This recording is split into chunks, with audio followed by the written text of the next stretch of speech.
Hi everyone, my name is Roman. I work at a little radio station called Alice at 97.3. Thank you. And if you were to ask me who Jesus is to me, I would tell you without hesitation, Jesus is the one who chased me down, saved my life, redeemed me, washed me clean, and is the ultimate source of my strength and hope.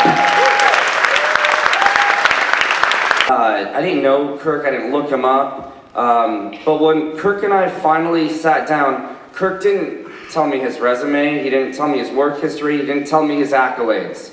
Kirk told me what I think he's about to tell you. He spent 45 minutes telling me his testimony. And, I listened with eyes full of tears. I couldn't believe I'm sitting across this man who, if you ever get a chance to talk to him one-on-one, you're the only person in the room. He doesn't look around, he just looks at you. And there I am, welling up with tears, listening to what you're about to hear. Kirk's incredible faith journey with God, how it's taken him through some of his most painful lows. The good Lord has used Kirk's experiences to strengthen his faith and his testimony. Ladies and gentlemen, please join me in welcoming Kirk Perry to the stage.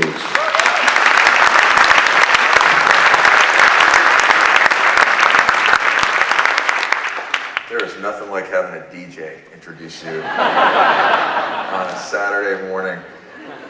Good morning, everybody. It is great to be here.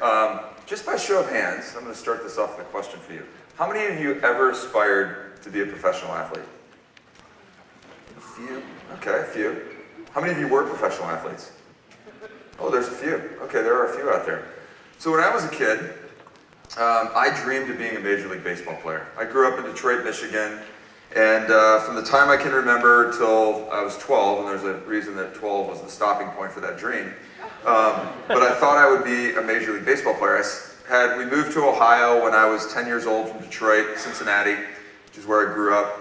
Got to go back in the summer to spend a week with my grandparents. One of those treats is one of 4 kids. I got to go spend some alone time with my grandparents. And my grandmother, who was at home with me during the day, she asked me one day what I wanted to be when I grew up. And I said, Major League Baseball player. She's like, what's your backup plan? Major League Baseball player. That was my backup plan. And so she's like, really? Well, what makes you think you can be a Major League Baseball player? I'm like, I am. I don't know. I'm just going to be one. So later that day, it's interesting how grandparents work. We get in the car, we go to the public library, and I know probably no one goes to the public library now, but this was in like mid to late 1970s. We pulled out the 1970 census. She said, well, how old, what's the age range for Major League Baseball players? It's like a math exercise, I thought. I don't know, 18 to 35. And so then she said, do you know how many babies are born in the U.S. every year? And we found out there's about 4 million babies in the U.S. a year. So in hindsight, I got the math exercise. But so over that 17-year window, there's 72 million kids born. About half are boys, 36 million. And she said, well, how many teams are there? And there's 26 teams, and there's 25 players per team. And we started doing the math. So she said, so let's assume that maybe 15% of the 36 million boys in the country played baseball. And then how many major leaguers are there? And it was roughly 700, 750. And we had a calculator, one of those big ones with the big buttons on it. So we calculated the odds of me being a Major League Baseball player. Let me tell you something. They were almost zero. But you had to go out several decimal points to figure out what the number was. But what she did for me was gave me context and perspective, because who I was as a baseball player and who I wanted to be as a baseball player were 2 totally different things. No amount of hard work, no amount of coaching, no amount of, everything I could put in, no amount of money could help me get from point A to point B. In a lot of ways, that's a metaphor for who I am as a man. As a man, I'm one way, and I know I want to be something else. But the only way I get from there to here is one thing, and that's Jesus. And so who is Jesus to me? Jesus is that gap, filler, between who I am and who I want to be. And so today I want to share with you 2 lives that I've had. The first 32 years of my life, and then the last I don't want to tell you that number because it's going to give away my age. That's 20 years of my life. But I'd have to take you through a story about who I am and why I am the way I am. I grew up in Detroit, Michigan, one of 4 kids. My dad always used to say we ran out of money before we ran out of month. We weren't very faithful. We would we were a proud family of Creasters. Anybody know what a Creaster is? Christmas and Easter. Others would refer to them as CEOs, Christmas and Easter only. That's when we would go to church.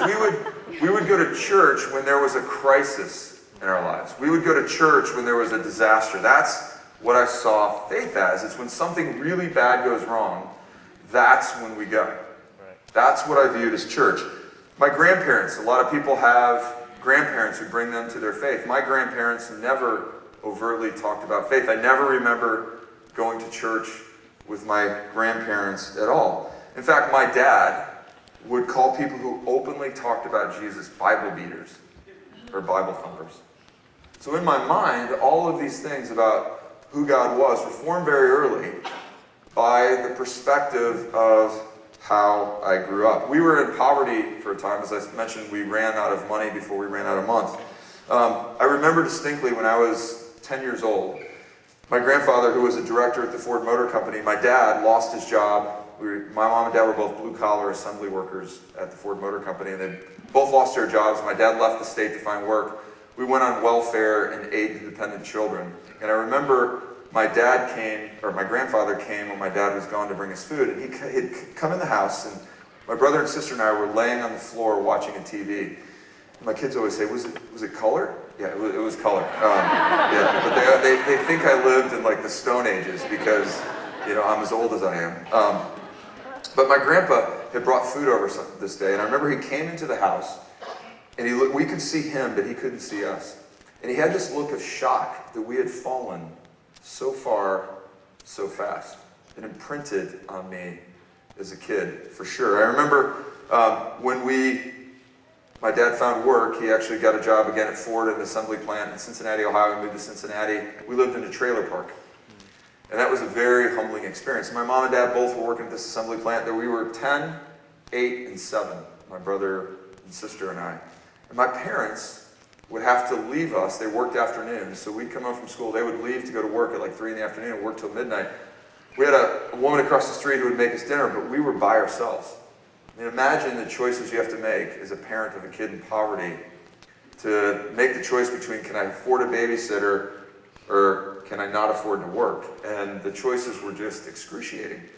And so, living in this trailer, we get a school bus that would pick us up and would take us to the neighborhood next to us to pick up kids there. And I remember there was this girl I had my eye on as an 11, 12-year-old. And I remember I'd always watch her getting on the bus. And one day, she and another girl sat behind me. And I heard the girl who I had my eye on say, "What do you think? Do you think he's cute?" And I'm like, "Ooh, she's noticing me." And the other girl said something which I will never forget. She said, "Oh my gosh, he's got really dark eyebrows." I don't know what that had to do with anything. And then she concluded it with, "He's trailer trash." Oh. He's trailer trash. 11-year-old kid. So you can see the accumulation of these things, how I didn't really have a faith base. Where was God in all of this? We were living, month to month, paycheck to paycheck, people far worse off than we were for sure. But we didn't have a lot of means. And this was the life that I grew up in. I rarely felt God. But then, things started to change. In high school, I started hitting my stride. Got good grades, played sports, and boy, things started to feel great. In fact, I was going to go off and wrestle in college, and unfortunately tore my shoulder out my senior year and couldn't go off and do that. So I decided I was 17, I was going to take a break. Between high school and college, I was going to work. Just so happened to meet the love of my life at 18 years old. Talk about how God works in mysterious ways. At a Piggly Wiggly grocery store in Cincinnati, Ohio. In fact, we met when we were 18 years old. I always say she was the checkout clerk and I was checking her out. And we have these shirts we wear at our anniversary. That they're still a Piggly Wiggly chain. They're mostly in the South in the United States. Any of you are from other parts of the country. We have a shirt that says "We dig the pig" and we wear it every December 30th. But, at this point I'm like, man, I'm hitting my stride and things are going well. And what was interesting when I met my wife, she had the most incredible faith. Incredible faith. But as I learned more about her, her faith was even more stunning. Her dad was killed when she was 3 years old by a drunk driver. 3 years old. She and her 9-month-old sister and her 22-year-old widowed mother were all each other had. Her mom remarried multiple times. One of those guys molested my wife. But she had this incredible faith that really shone through. She was the kindest, gentlest person I'd ever met in my life. And she had the countenance of Jesus in everything that she did. I knew there was something about her. In fact, that first date we had was April 14th, 1985. I still remember it. We went to watch Beverly Hills Cop. You know, remember that movie? And I remember I dropped her off that night, and I kissed her, and I walked back and said, I'm going to marry her. And I was 18 years old because I saw the light of Jesus in her. I didn't know that at the time, but I do know that now. In 1989, we got married, completed college. I put myself through school, and man, life was going amazingly well. I started my career at a company called Procter & Gamble out of Cincinnati, Ohio in marketing. I mean, that was like a home run for someone that wanted to be a marketer. I was a 22-year-old kid, had never worked in corporate America at all. In fact, my jobs had been bartending, driving trucks, painting houses. I did about everything I could to put myself through school. But we had gotten married, and I thought, man, and my wife at the time was a hair and makeup artist. She was doing TV shows, she was doing movies, she had a huge clientele. Like, we made it. We've broken the cycle. We're going to be different than our parents. We're going to be different. We're going to change the trajectory of our lives. Our first child was born in 1993, Carly, who is a proud graduate of the University of Alabama. And Roll Tide. No Alabama fans in there? Okay, that was an absolute bomb. So she is a second grade teacher in Willow Glen, right down the road here. I've got, folks in elementary school. I have a second daughter who was born in 1996. So I had 2 kids. My career was growing at Procter, and man, my life plan was exactly what I wanted to be. I thought if my arms were longer, I could have patted myself on the back all day for all the amazing things I had been able to do to this point in my life and what I was accomplishing and how incredible I was. Because what does society tell us? What does the world tell us? Pull yourself up by your bootstraps. You can do it. The American way is the individual way, right? If you can dream it, you can be it. If you can do it, all of the mantras that we give ourselves about individuality and about what we're doing, I bought into that. I thought that was true. In fact, the company came to me in 1997 and asked us to go to South Korea, where we then became expats for the next 6 years in Korea and Japan. And this kid from the Midwest who had never been west of Chicago and east of New York, when he graduated from college, was all of a sudden living in Seoul, South Korea at 30 years old with 2 little kids. Which I'm like, man, my life has turned out to be a dream. That was the first 32 years of my life, but here's the truth. Here's the ugly truth about me. Back to my first point, who I was and who I wanted to be were completely different. Completely different. And I would tell you that I was married to my job. I put more effort into my work than I put into my family. I would leave, we lived in South Korea, I would leave in the morning before my girls would get up to go to school or wake up, because my youngest wasn't old enough for school yet. But I'd come home after they went to bed. I was at best a weekend dad and husband. I put priority not on my family, but on my work. My faith was non-existent. I had an intellectual faith. I believed there was a God, but he didn't affect me. I didn't have a relationship with him. Look at my life. God, how could you possibly have really been guiding me in my life? You saw my life as a kid. You saw what I had to go through. And even my wife, I was projecting onto God what she didn't have in her life. So that's where I was as a man. I was the first guy, I hate to say it out loud, but it's true. First guy in Asia, when people would want to go to room salons and hostess bars, I'd be like, I'll go.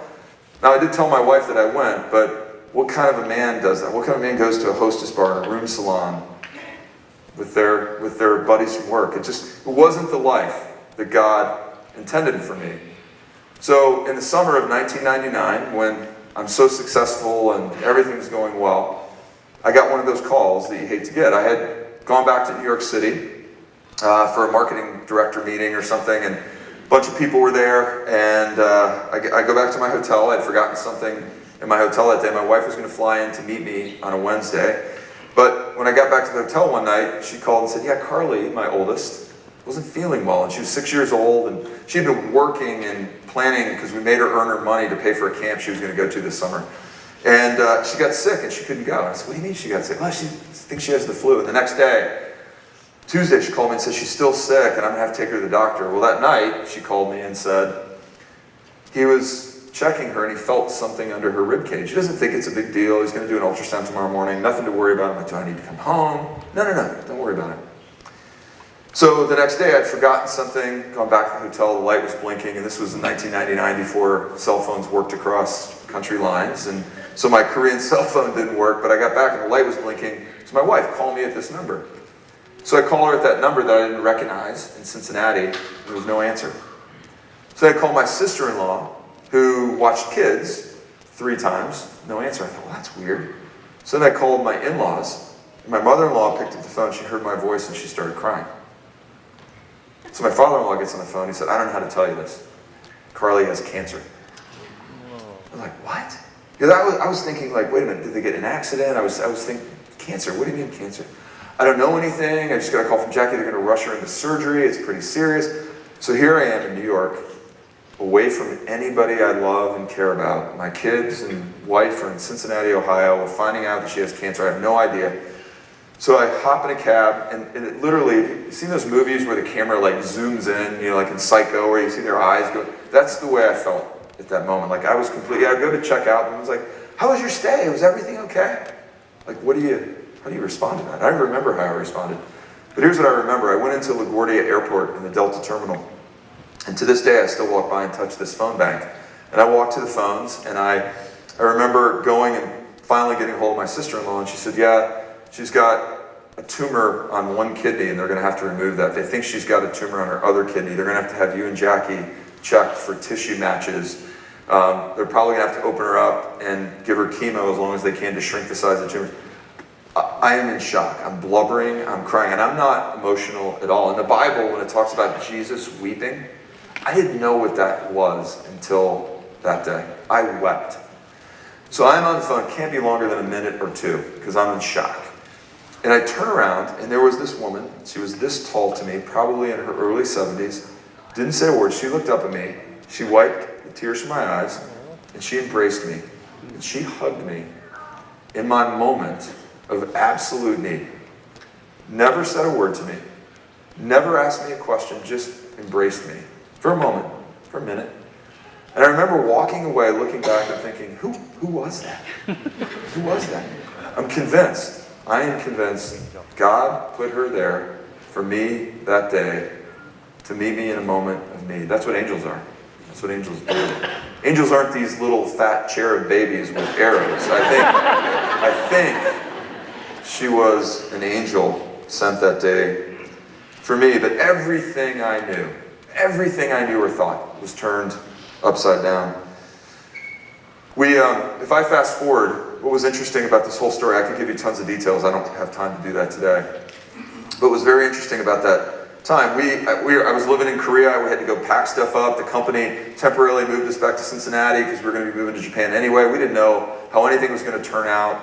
Didn't know anything about what we were dealing with. And so after she had her kidney removed, we had gone home and we're in the process of, and I was still doing my Asian job from the US. It was a crazy time in our lives. But I came home from work one day and Carly, we're having dinner. She drops to the ground and starts crying and screaming and grabbing her stomach. Then she'd get up. Like a minute later, like a normal kid, play around, and 10 minutes later, drop to the floor, roll around. 10 minutes later, drop to the floor, roll around. So we called the oncologist. We said, hey, so here's what's going on. He said, we'll give her this medicine. If it doesn't get better in the next half hour, then bring her down. So if it didn't get better, we brought her down. They check her in. They put a tube down her nose to drain all the fluid out of her stomach. The oncologist thought it was the surgery. The surgeons thought it was the chemo. They brought in a gastroenterologist who thought it was pancreatitis or something wrong. It was hell for a week. It was Monday night. Saturday morning, after we literally barely slept all week, she was on a morphine drip every 10 minutes. She was like a crack addict. popping that thing every 10 minutes because she couldn't deal with the pain. And I was so tired. I literally remember hallucinating and seeing things because we were at the hospital for 24 hours a day for that week. So Saturday morning, I called the doctor. I said, hey, look, if you can't figure out what's wrong with her today, we're going to take her to Johns Hopkins. We're going to go to Cleveland Clinic. We're going to go someplace else, unless you can figure this out. And by the way, Children's Hospital in Cincinnati is one of the top 3 pediatric oncology hospitals in the world. So if they couldn't figure it out, I was in deep trouble. So they rushed her down, do an MRI, and I'll never forget this sound as long as I live, because they had the curtain drawn in her room, and all of a sudden we hear this pitter of feet in the hospital. And when you hear that, as a parent, you always look up because that was happening a lot there. Except this time they opened her curtain. And the doctor said, hey, can we see you out in the hallway? So we go out in the hallway, and she said, okay, we think we found out what happened. When we removed her kidney, there was a surgical adhesion that developed. And that adhesion blocked her intestine. And so we think that she has a perforated colon. We think, actually, that we're going to have to open her up. We're going to have to resect part of her colon. We're going to have to put a colostomy bag on her. And we're going to have to leave her open for 2 weeks to let her heal. I distinctly remember at that moment thinking, there is no God. No God on earth or in heaven would let my 6-year-old daughter, who's done absolutely nothing wrong, suffer in this way. Suffer in this way. Rush her down. My wife and I were standing across from her like this, holding her hands. She had a port, so the anesthesiologist put a port of morphine in her port, a vial of morphine in her port. And she was in such pain, she grabbed the anesthesiologist and pulled him to her face and said, please help me, please take away my pain. And I remember, for those of you who have kids, I remember what she did. I closed my eyes and I could even smell what it was like in that moment. She grabbed my hand, she said, Daddy, you're the only one that can help me. You're the only one that can take my pain away. And again, I am not emotional. And I had tears just rolling off my cheeks because I couldn't help my daughter. I couldn't help my daughter. The anesthesiologist looked at me and said, I can't give her anything else. We could kill her, and they rush her off, and she's writhing and screaming in pain. It's supposed to be a 5.5-hour surgery. My wife and I go out, it's a Saturday afternoon, beautiful fall day, I'll never forget it. And an hour and a half later, boom, the door kicks open. Here comes the doctor with his mask on and his garb, blood on him. Hour and a half into it, like this. And I'm like my heart sinks. And he comes out, he's like, great news. We opened her up. I'm like, great news. You guys are waiting for great news. Like, please tell me this ends well. She's a teacher, okay, so it ends well. So he comes out, he goes, great news. We opened her up. She didn't have a perforated colon. She had the adhesion blocking her colon. That's where her pain came from. We clipped out about 1 foot of her colon. We resected it. We put it back together. We sewed her up. She'll be out of recovery in just a few minutes. She'll be all yours. He left. My wife and I dropped to our knees, and here we go again. I sound like a complete crybaby. I wept, like Jesus talked about in the Bible. I wept because I couldn't believe that my daughter had been through this. And I remember when my wife and I kind of finished weeping, she looked at me and said, can you imagine how God felt when his son was hanging on the cross? And he screamed out to him, my God, why have you forsaken me? God could have stopped it. He had the power. He could have done anything he wanted to. But he loved us so much that he let him die. You know, a lot of people have those moments in their life that are lightning bolts, and that was mine. I know it sounds cliche, but that was the first time in my life I ever fully understood who God was and the sacrifice he made for me, for a sinner who didn't deserve it. I would have given my life for my daughter, and I could not. But God willingly gave his son for me, undeservedly, for my sin. What happened to me was transformational. Transformational. Now, importantly, that doesn't mean perfect. I am a flawed human being who wants to be better, but the difference is this. Transformation to me means instead of running from God, I run to God. Fundamental difference. I run to God now instead of running away from him or ignoring him or denying his existence. My life changed. I started to share more of my faith because back to my upbringing, A Bible thumper and a Bible beater was someone who talked out loud about their faith and talked about why they believed what they believed. But I, for the first time in my life, was sharing my faith. I felt like I had a purpose. I felt different. I knew I had the Holy Spirit inside of me. I was listening to God. I was hearing God for the first time ever through others. God speaks to me through others.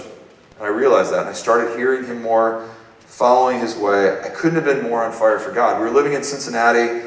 I was the president of one of the global business units there. As I always said, we were growing, we were content, and we were comfortable. Like, God, thank you. I mean, we've had this unbelievable run. Thank you, God, for letting us be here and do this. So, CEO changed at the top of the company. I was one of the top 25 officers. The guy who had been there previously, who'd retired and come back. He met with me and said, hey, you're not next, but you're after that. You're after that. I mean, that's a great thing to hear from the CEO, that I had a shot at being the CEO.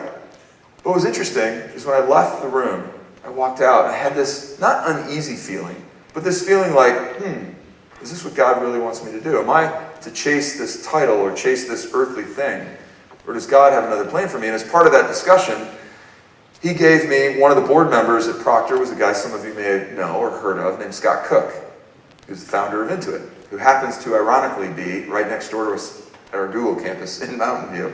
But as part of my board mentorship, he said, hey, come out here, we'll bring your leadership team, we'll spend 3 days, you'll meet VCs, you'll spend half a day with us at Intuit, we'll get you to Facebook and Google, some startups.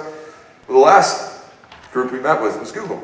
And in this meeting, the chief HR officer for the business side, we were talking about hiring practices, and she said, hey, we've been looking to hire this really senior role for the last year, but we haven't found the right person. Has anybody ever had a delusion of grandeur moment? You ever had one of those? You ever had one of those where you're like, oh, they're talking about me? I had one of those. And I quickly knocked it out of my head. I'm like, she doesn't know who I am, doesn't. So I remember it felt like she was looking at me. So I went home and went back to Cincinnati, and I kept having this nagging feeling, like, should I reach out to her? Was she talking to me? It was like a nudge.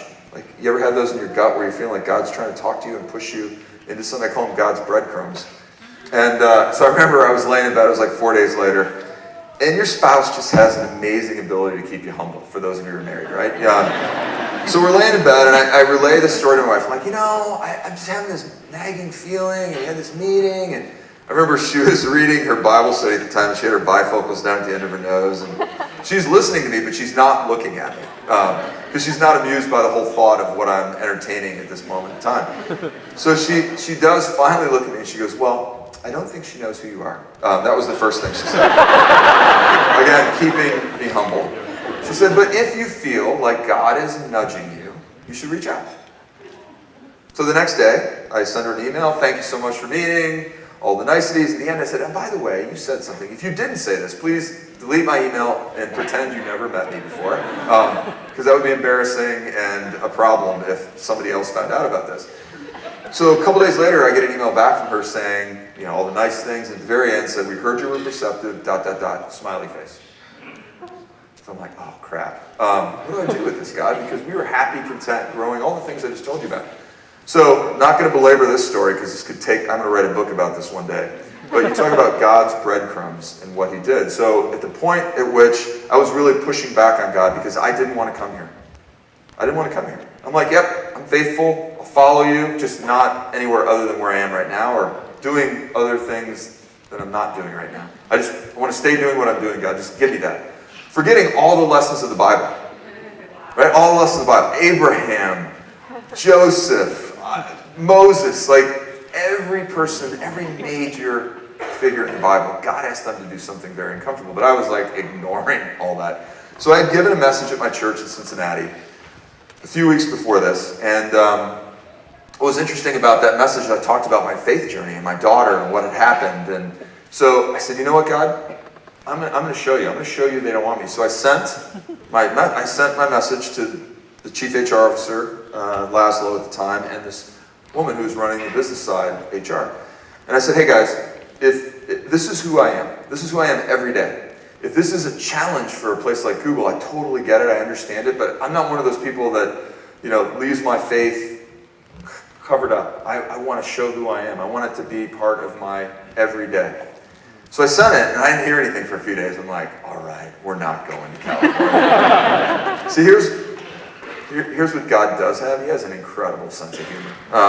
Because then a couple days later, I get a note back. You'll love Google. Google will love you. I hope we can make this work. I'm like, are you kidding me? Are you kidding me? Every time I thought I was outsmarting God, he was just laughing at me. That's what was going on.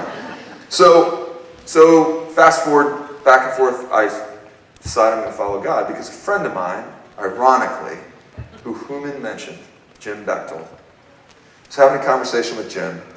And I remember I was in my office at Proctor, and he said, where are you? I said, I'm in my huddle room. He's like, get down on your knees, put me on speakerphone, raise your hands up to heaven, and we're going to pray for you. And so I'm down like this, my hands up. And I'm in this, and so we have a skywalk between this office and the next building. And I usually have the shades drawn. This day, again, how funny God is, right? So I'm down on my knees, Jim's praying a couple minutes, and as I get up at the end of the prayer, I look over, there's people just kind of, I'll come back to that in a minute. But what Jim said, I knew God was talking to me. Jim said, Kirk, as I was praying, this picture came to my head. At the time, his 16-year-old son had wanted to go skydiving. He said, most normal people, when they do this, they actually go and do tandem skydiving. Right? He said, we decided we were going to go certify ourselves and go solo on our first dive because what kind of a dad takes a 16-year-old alone or a solo skydiving? Me, evidently.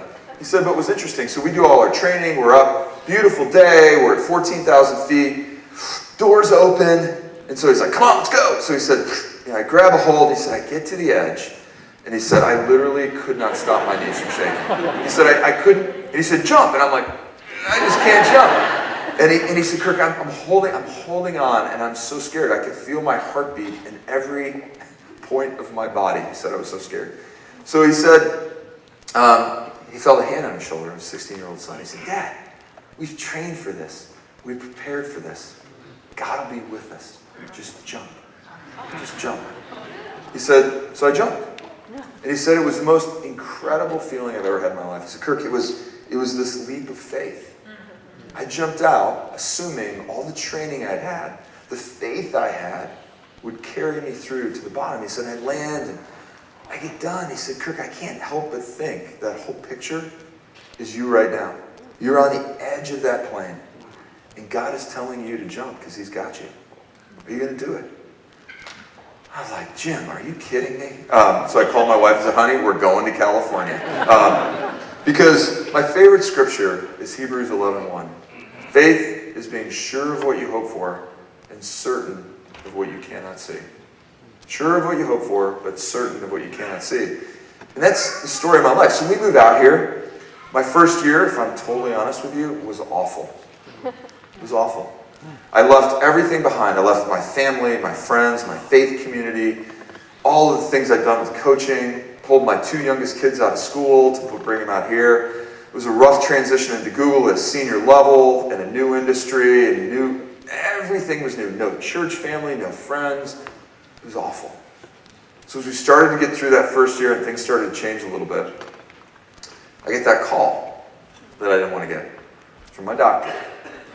And I'd had a swollen lymph node right before I left Proctor. It was I was like, maybe it's because I'm nervous and, my white blood cells are overacting because I have a little stress, and forgot about it, as typical guys do, right? So a year goes by and I'm shaving and I still felt it. I thought, well, I should go get it checked out. Went to the doctor at Google. She said, well, I don't think it's anything. It's swollen for sure, but I'll send you to an ENT just to be sure. So I go to Stanford and the ENT says, well, you know what? I don't think it's anything, and it's up to you whether you want to get an MRI or not. I said, if you don't think it's anything, I don't think I'll get one. So I got dressed, and as I was walking out the door, she runs out. She's like, I felt like I had to tell you, I want you to get an MRI. I said, you just said it was up to me. She said, I don't know, I had this feeling like I should tell you to get an MRI. I said, okay, I'll get an MRI. So a couple days later, after I got my MRI, she calls me and says, good news, that's just a swollen lymph node, asymmetrical, no problem. However, we did find something on your thyroid. I didn't know what the heck a thyroid was. I'm like, what does that do exactly? What does that mean? But not to worry, because 30% of people have these things called nodules, and less than 1% have any problems with them. So we're going to send you an endocrinologist to get it checked out. So I got an endocrinologist. No worries, not a big deal. We're going to do a biopsy. Odds of it being anything are slim to none. A couple days later, I get that call. Kirk, can you come in today? Well, in fact, I'm hopping on a plane to go to Hawaii for a vacation with my family. What can I do for you, doctor? It hadn't even crossed my mind that this was an issue. And so he said, you have papillary thyroid cancer. He said, good news is, very treatable. Very treatable. Nothing to worry about. Because of your age, it's stage 2, but nothing to worry about. However, as I get it removed, they find it had spread to my thyroid cavity, so it was stage 3. And a couple months later, after I'd healed up, getting ready to get my treatment, they'd found that it had spread into my neck and into my chest. So I went to stage 4 in 4 months. And it was a struggle with God, I have to tell you. Because sure of what I hope for and certain of what I cannot see, I've been through this before. God, I followed you out here to a place that hasn't been comfortable. Why am I here? My family's not here. My friends are not here. And I remember when I found out I was at Stanford, I went out in my car and I was cursing loudly at the top of my lungs in my closed car, though, Pastor Herman, so nobody heard me really a lot. But I remember I saw something out of the corner of my eye move, and there was this woman standing like this at my window. And she goes, I rolled my window down, and I'm like, yes. She said, you okay?